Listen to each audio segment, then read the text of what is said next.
ஆன்மீக அன்பர்கள் அனைவருக்கும் அன்பான வணக்கங்கள். கார்த்திகை மாதம் வர இருக்கின்றது.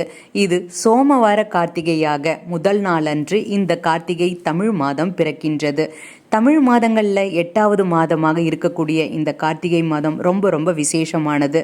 வருகின்ற திங்கட்கிழமை நவம்பர் 17ஆம் தேதி இந்த கார்த்திகை மாதத்தின் முதல் நாள் அன்று நீங்கள் வாங்கக்கூடிய முக்கியமான 5 மங்கள பொருட்களின் மூலமாக உங்களுடைய வாழ்க்கையில் இருக்கக்கூடிய கஷ்டங்கள் நீங்கும், வறுமை நீங்கும், மகாலட்சுமியே உங்களுடைய வீடு தேடி வருவார். முதலாவதாக வாங்கக்கூடிய பொருள் கல்லுப்பு வாங்கிட்டு வாங்க, மகாலட்சுமியின் அம்சம். 2வது அகல் விளக்கு புதியதாக நீங்கள் அன்றைய தினம் வாங்கணும். எத்தனை அகல் விளக்கு வேணாலும் வாங்கலாம், ஆனால் குறைந்தபட்சம் 2 அகல் விளக்கு தவறாமல் வாங்கி பூஜை அறையில் வைத்து தீபம் ஏற்றுங்க. 3வது மஞ்சள் வாங்கணும், மங்களங்கள் அதிகமாக பிறப்பதற்கு. 4வது ஏதாவது ஒரு இனிப்பு அன்றைய தினம் வாங்குங்க. நீங்கள் செய்தாலும் சரி, இல்லை வாங்கினாலும் ரொம்பவும் நல்லது. மஞ்சள் வாங்கும் பொழுது குங்குமமும் வாங்கிடுங்க.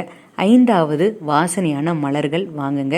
சிவபெருமானை வழிபாடு செய்யணும். அன்றைய தினம் பிரதோஷமும் வருகின்றது. சோமவார பிரதோஷம் ரொம்பவும் விசேஷமானது இந்த கார்த்திகை மாதத்தில்.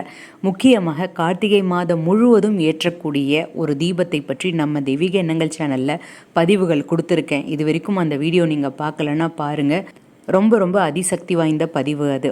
தெய்வீக எண்ணங்கள் சேனலை நீங்கள் இன்னும் சப்ஸ்கிரைப் பண்ணலைன்னா சப்ஸ்கிரைப் பண்ணிக்கோங்க. கீழே சப்ஸ்கிரைப் பட்டன் இருக்குது, பக்கத்துலேயே பெல் பட்டன் இருக்குது. இந்த வீடியோ பிடிச்சிருந்தால் லைக் பண்ணிவிட்டு உங்களுடைய நண்பர்களுக்கும் ஷேர் பண்ணுங்கள்.